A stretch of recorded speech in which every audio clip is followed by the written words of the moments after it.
कितने saving account खुलवा सकता है एक व्यक्ति? इनकम टैक्स नोटिस से बचने के लिए पढ़े पूरा नियम।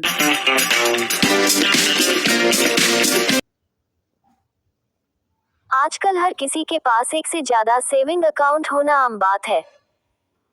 कुछ लोग एक बैंक में सैलरी अकाउंट रखते हैं तो किसी दूसरे बैंक में सेविंग अकाउंट ओपन करके पैसे को अलग अलग जगह पर रखना पसंद करते हैं।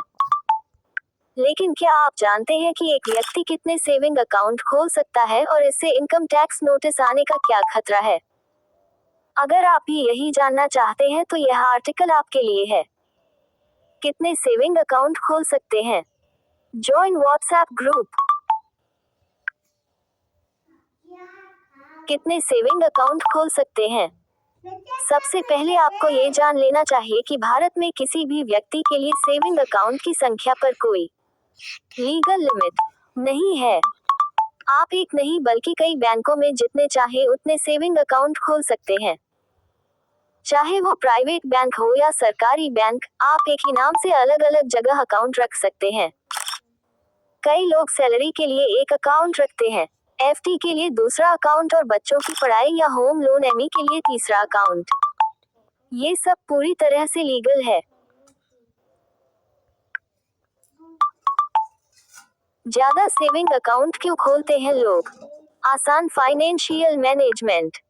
कुछ लोग खर्च और सेविंग को अलग रखने के लिए अलग बैंक अकाउंट रखते हैं। ऑफर और बेनिफिट्स।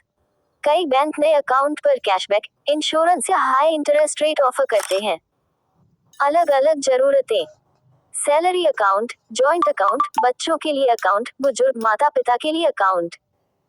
एटीएम और ब्रांच की सुविधा। कई बार लोग नजदीकी बैंक ब्रांच या एटीएम की सुविधा के लिए नया अकाउंट खोल लेते हैं। Join WhatsApp group. ज्यादा सेविंग अकाउंट खोलने के नुकसान। हालांकि सेविंग अकाउंट की कोई सीमा नहीं है, लेकिन बहुत ज्यादा अकाउंट रखने से दिक्कतें भी हैं। Minimum balance penalty. कई बैंक सेविंग अकाउंट में मिनिमम बैलेंस मेंटेन करना जरूरी करते हैं। अगर आप यह मेंटेन नहीं कर पाते तो पेनल्टी लगती है।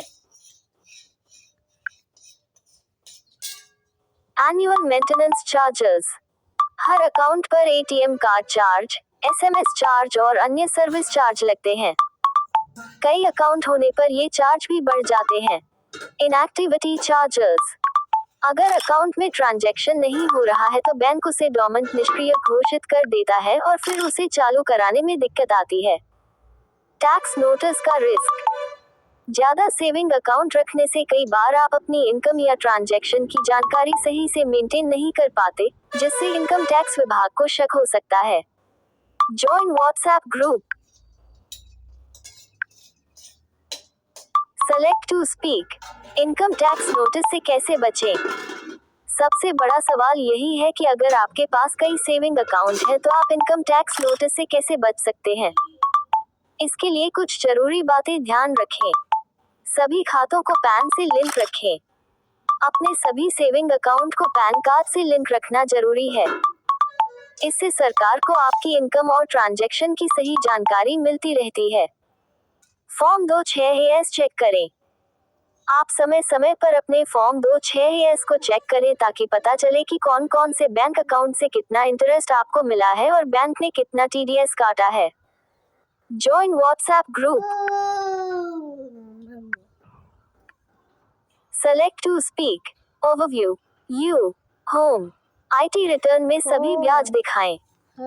इनकम टैक्स रिटर्न फाइल करते समय हर सेविंग अकाउंट से मिला ब्याज जोड़कर उसे डिक्लेयर करें।